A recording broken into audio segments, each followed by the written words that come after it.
Madame la ministre, monsieur le ministre, mesdames et messieurs, dans un magnifique tour du monde de la francophonie, Le monde est mon langage, Alain Mabanckou écrit, je le cite, « J'ai choisi depuis longtemps de ne pas m'enfermer, de ne pas considérer les choses de manière figée, mais de prêter plutôt l'oreille à la rumeur du monde. » Éternel étudiant du monde, écoutant du monde, Alain Mabanckou nous donne à entendre des voix qui disent et qui pensent le monde en français. De Mpili, au Congo, avec le poète Tchikaya Umtamsi, à Montréal, avec Dany Laferrière, en passant par Makelekele, avec Sonny Laboutansi. Pour ceux qui ne connaîtraient pas Makelekele, je tiens à préciser que c'est un arrondissement de Brazzaville où vivait Sonny Laboutansi. Je le dis parce que j'ai utilisé le nom d'un autre quartier récemment, et ça s'est vu. Tous ces grands noms animent la République internationale des lettres francophones, dont vous êtes également les représentants. Si l'on écoute la rumeur du monde, on entend que la langue française n'en finit pas de se renouveler. Et on entend aussi que la jeunesse et le monde évoluent, ce qui nous met au défi de renouveler notre enseignement supérieur et notre recherche au même rythme et avec une même ambition. Parmi les nombreuses réformes que nous menons depuis 1 an et demi, celle que vous mettez en œuvre, sous l'impulsion de Madame la ministre de l'Enseignement supérieur, de la Recherche et de l'Innovation, me rend particulièrement fier. Je l'ai dit, je le redis, la loi relative à l'orientation et à la réussite des étudiants est une loi et une des réformes qui est le plus chère à mon cœur, parce que je pense que c'est une de ces réformes qui va le plus durablement transformer notre pays. En améliorant l'accueil et l'accompagnement de nos étudiants en premier cycle universitaire et en mettant un terme à un système qui conduisait trop souvent à l'échec en licence. La capacité pour les établissements d'enseignement supérieur de concevoir et de moduler leur premier cycle d'enseignement supérieur en fonction des étudiants me paraît être un élément de transformation extrêmement prometteur. Mais une seconde étape, tout aussi importante, consiste à gagner la bataille de la concurrence internationale entre nos systèmes d'enseignement supérieur et de recherche. C'est une bataille pacifique, évidemment, mais c'est une bataille qui a des enjeux considérables. En accueillant les étudiants les plus brillants et les plus méritants, et qu'ils viennent de Pékin ou de Kinshasa, qu'ils étudient l'intelligence artificielle ou la linguistique médiévale, nous serons nous-mêmes beaucoup plus forts. En projetant partout dans le monde notre enseignement supérieur et notre recherche, nous permettrons de multiplier les points de contact, les points d'influence, les points d'accélération entre la langue française, entre cette communauté francophone et les pays de destination. Dans ce contexte, la francophonie n'est plus simplement un atout historique, c'est une chance pour la France et pour tous les pays qui ont le français en partage. Le français n'est pas seulement une langue de communication et de création, c'est une langue d'éducation qui a permis à des générations d'étudiants de sortir des frontières de leur pays pour accomplir leurs rêves et leurs vocations. Vous savez que le président de la République a une grande ambition pour la francophonie, dont les universités sont les premières enceintes de diffusion et de rayonnement. Je voudrais à ce sujet saluer l'Agence universitaire de la francophonie qui fédère plus de 800 établissements universitaires partout dans le monde, regroupés sous la bannière francophone. Avec cette agence, avec Campus France, avec vous tous, nous avons un grand objectif qui est d'augmenter significativement le nombre de codiplômes et d'accords entre nos établissements, pour favoriser les mobilités par-delà les frontières. Car aujourd'hui, nous sommes au cœur d'une révolution. Le monde n'a jamais compté autant d'étudiants et ils n'ont jamais été aussi nombreux à étudier à l'étranger. Pour autant, l'attractivité ne se décrète pas, elle ne se constate plutôt, elle se construit, elle se conquiert. Face à une concurrence internationale de plus en plus vive, la France doit rester l'un des acteurs majeurs de cette mondialisation des études supérieures. C'est pourquoi nous présentons aujourd'hui la stratégie Bienvenue en France. D'ici 2025, on dit que le nombre d'étudiants en mobilité internationale aura doublé, passant de plus de 4,5 millions à 9 millions d'étudiants, notamment parce que la jeunesse des pays en développement accède massivement aux études supérieures. Commençons par reconnaître quelque chose qui me paraît évident, c'est une chance et une opportunité exceptionnelle pour l'humanité tout entière. C'est aussi une opportunité magnifique pour la France, qui est attendue, qui est recherchée à travers le réseau de la francophonie, à travers l'excellence de son réseau d'enseignement supérieur, grâce à la diversité de ses formations. La France est le 4e pays de mobilité étudiante au monde, et c'est le premier pays non anglophone de mobilité au monde. Si les étudiants choisissent de venir étudier en France, c'est parfois par évidence linguistique parce qu'ils sont francophones, c'est souvent aussi par affinité avec notre culture, notre art de vivre. Il nous revient à nous d'inventer 1000 autres raisons qui les décideront à venir, à commencer évidemment par la qualité des formations proposées et des conditions d'accueil. Et sur ce point, disons les choses, nous pouvons faire beaucoup mieux, car nous sommes sans cesse comparés, évalués, arbitrés, parmi un très grand nombre d'autres destinations possibles. À l'heure des réseaux sociaux, se reposer sur sa seule réputation est un pari bien risqué.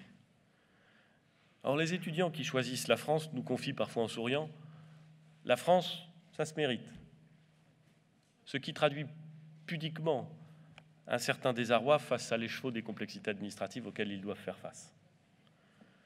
Pour gagner en attractivité, il faut s'attaquer à tous les sujets, à tous les détails du quotidien qui compliquent la vie des étudiants étrangers.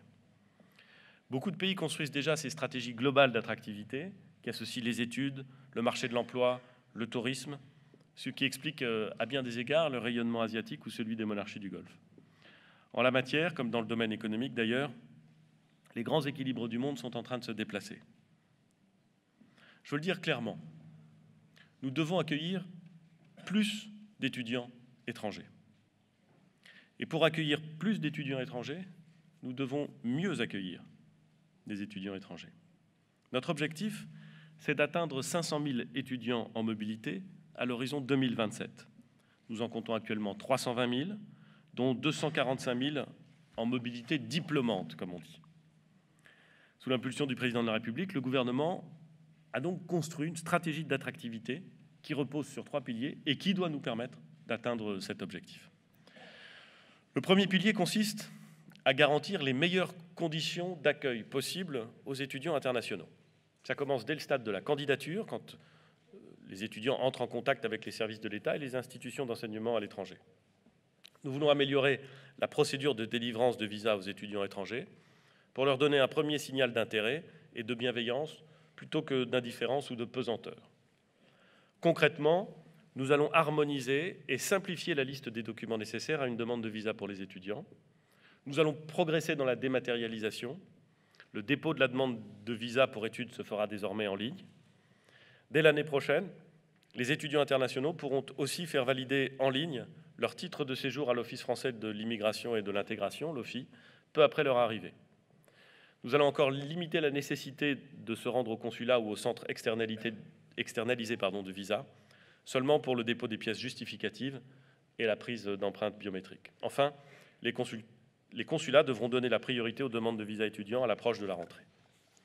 Par ailleurs, à partir de mars 2019, l'année prochaine, les étudiants titulaires d'un diplôme de l'enseignement supérieur français équivalent au master et qui sont retournés dans leur pays d'origine pourront bénéficier d'un titre de séjour pour revenir en France, créer une entreprise ou chercher du travail. C'est une innovation importante de la loi du 10 septembre 2018 sur l'asile et l'immigration, conformément à l'engagement pris par le président de la République dans son discours de Ouagadougou. Car si l'on accueille des étudiants étrangers, si l'on investit sur eux, c'est aussi pour qu'ils puissent faire ces allers-retours, pour être ces moteurs de croissance en France et à l'étranger. Au-delà de l'octroi des visas, nous voulons améliorer l'accompagnement à toutes les étapes des études. Et en la matière, il y a de nombreuses initiatives qui existent, il faut s'en inspirer. À Nice et à Toulon, les étudiants peuvent être accueillis à la descente de l'avion ou du train. À l'université de Cergy-Pontoise ou de Strasbourg, un guichet d'accueil répond à leurs questions et les aide à accomplir leurs démarches administratives ou à s'inscrire à des activités culturelles. À l'université de Lorraine, de Limoges ou d'Artois, une journée d'accueil est organisée à leur intention, et c'est même une semaine à l'université de Lille ou de Picardie. Nous allons généraliser ces bonnes pratiques pour construire ce que j'appelle une véritable culture de l'accueil qui est indispensable. J'ai donc souhaité qu'un label « Bienvenue en France » soit créé dès cette année et attribué par Campus France aux universités et aux écoles qui améliorent très concrètement l'accueil des étudiants internationaux. 70 établissements se sont déjà engagés dans cette démarche et pourraient prétendre à une labellisation avant que d'autres ne les rejoignent. J'ai aussi demandé à Frédérique Vidal, la ministre de l'Enseignement supérieur, de la Recherche et de l'Innovation, de constituer un fonds d'amorçage Bienvenue en France pour accompagner, dès la rentrée prochaine, les initiatives concrètes des universités labellisées. Il sera doté d'une dizaine de millions d'euros dès cette année. Ces bonnes pratiques convergeront en 10 engagements clés pris par les acteurs de l'enseignement supérieur sous l'égide de la ministre et dans la concertation. Il me semble que les premiers s'imposent. Je voudrais en citer quelques-uns. D'abord, systématiser le guichet d'accueil unique, ou comme on dit parfois dans un français particulier, le Welcome Desk, qui sera en lien avec la préfecture. J'ai demandé à Christophe Castaner, le ministre de l'Intérieur, et à Frédérique Vidal de simplifier les modalités d'accueil dès la rentrée prochaine.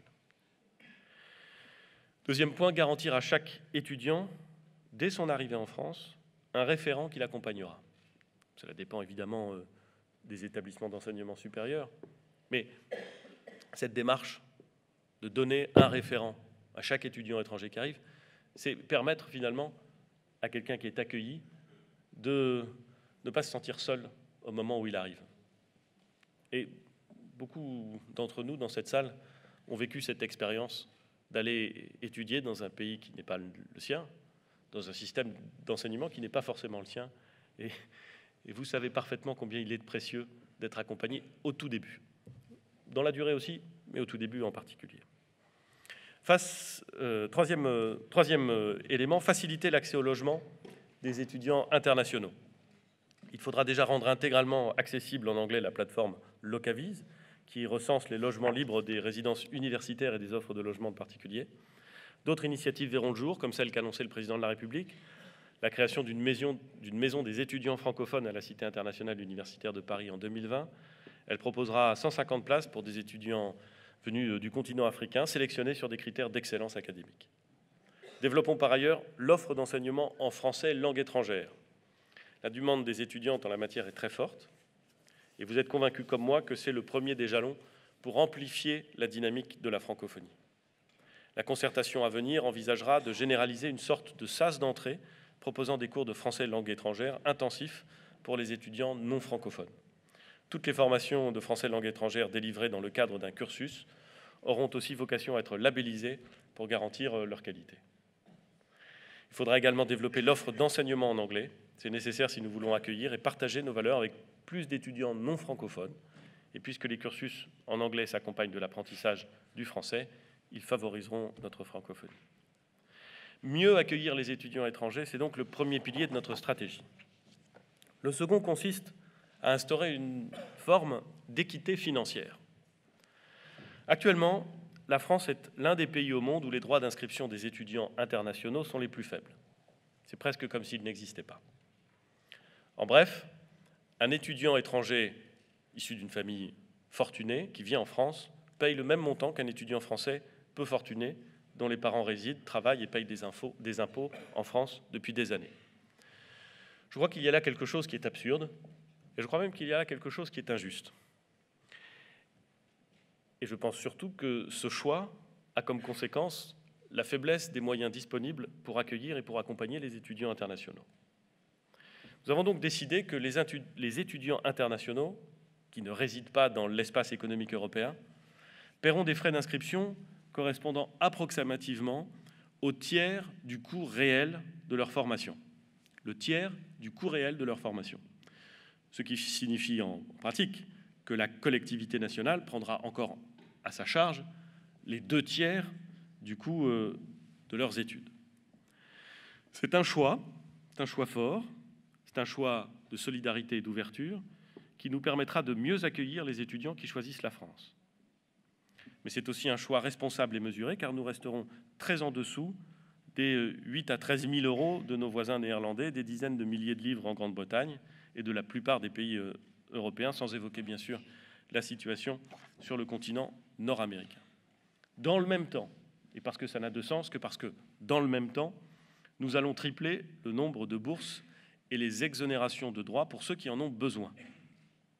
Actuellement, le Quai d'Orsay, ministère de l'Europe et des Affaires étrangères, attribue des bourses d'études à 7000 étudiants étrangers. Nous allons ajouter 8000 bourses d'exonération. Ce dispositif national, qui sera piloté par nos services diplomatiques, je sais que quand on passe de 7 à plus 8, ça ne triple pas. Non, je le dis parce que, en dépit d'études juridiques et plutôt littéraires, je sais compter. Je le dis parce que toutes les bourses ne sont pas contenues dans cette annonce. Il y en aura d'autres, éventuellement décidées par les établissements d'enseignement supérieur. Donc, je vais vérifier si vous suivez bien. Ce dispositif national, qui sera piloté par nos services diplomatiques, se doublera, j'y viens, d'environ 6000 autres bourses d'établissement que les universités pourront librement attribuer aux étudiants internationaux. Ces bourses pourront comporter des exonérations ou une aide en numéraire. Enfin, les universités et les écoles auront toute liberté de prévoir des accords avec d'autres universités et écoles pour exonérer de droits leurs étudiants respectifs. Chaque université et chaque école sera libre, comme c'est d'ailleurs partout dans le monde, de construire sa politique d'attractivité et d'accueil. Et je le dis aux présidents d'université, à toute la communauté universitaire, je les appelle à se saisir de ces nouveaux outils pour construire une stratégie d'attractivité ambitieuse et adaptée à la situation de leur université. Je terminerai avec le dernier pilier de notre stratégie d'attractivité. Meilleur accueil, transformation financière. Troisième pilier, c'est le rayonnement de l'enseignement supérieur français à l'étranger. Les étudiants français sont les bienvenus dans nos universités et nos écoles, mais nos écoles et nos universités peuvent aussi aller à eux, directement aux étudiants étrangers. Il existe beaucoup de partenariats universitaires et des antennes implantées partout dans le monde. L'ESSEC à Rabat et à Singapour, l'École centrale à Casablanca et à Pékin, Paris-Dauphine à Tunis, la Sorbonne à Abu Dhabi. Notre enseignement supérieur et notre diplomatie peuvent avancer main dans la main pour imaginer une politique qui allie excellence académique et solidarité. J'ai demandé à Jean-Yves Le Drian de mettre en place, dès 2019, un fonds d'amorçage doté de 5 millions d'euros pour soutenir les nouvelles initiatives qui s'inscriraient dans ce champ. L'objectif, c'est de permettre aux établissements intéressés, par une projection à l'international, d'effectuer des démarches exploratoires. Nos ambassades, notre réseau culturel et toute la partie de l'action diplomatique consacrée à la coopération universitaire se tiendront à la disposition des établissements pour accompagner leurs initiatives. Dès que les projets seront jugés pertinents et solides, l'Agence française de développement prendra le relais en engageant 20 millions d'euros chaque année pour accompagner leur mise en œuvre. Le campus franco-sénégalais ou l'université franco-tunisienne de l'Afrique et de la Méditerranée nous montrent déjà la voie. Il faut voir désormais bien plus grand grâce à ces outils. Mesdames et messieurs, chers amis, nous savons tous que les étudiants étrangers nous enrichissent de leur présence, de leur regard, de leurs différences, de leur potentiel. Mohamed Harkoun, Leïla Slimani et tant d'autres ont été des étudiants étrangers en France, auxquels il n'a pas toujours été réservé un accueil à la hauteur de ce qu'ils nous ont ensuite apporté. Car aujourd'hui, ils nous aident à penser le monde.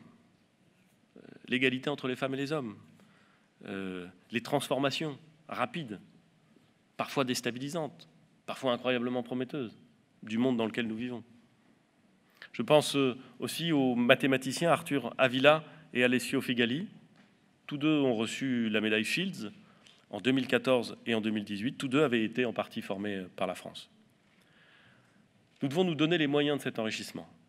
C'est ce que vise notre stratégie Bienvenue en France, qui est sous-tendue par deux ambitions: augmenter le nombre d'étudiants étrangers accueillis dans nos écoles et nos universités, et instaurer un principe d'équité solidaire en faisant payer les étudiants étrangers qui en ont les moyens pour financer des bourses destinées aux moins fortunés et aux plus méritants des autres étudiants qui sont accueillis. Cette stratégie cherche, en somme, à opérer une forme de révolution, que notre attractivité ne soit plus en partie fondée sur la quasi-gratuité, mais qu'elle soit fondée sur un vrai choix, un vrai désir, celui de l'excellence. Je vous remercie.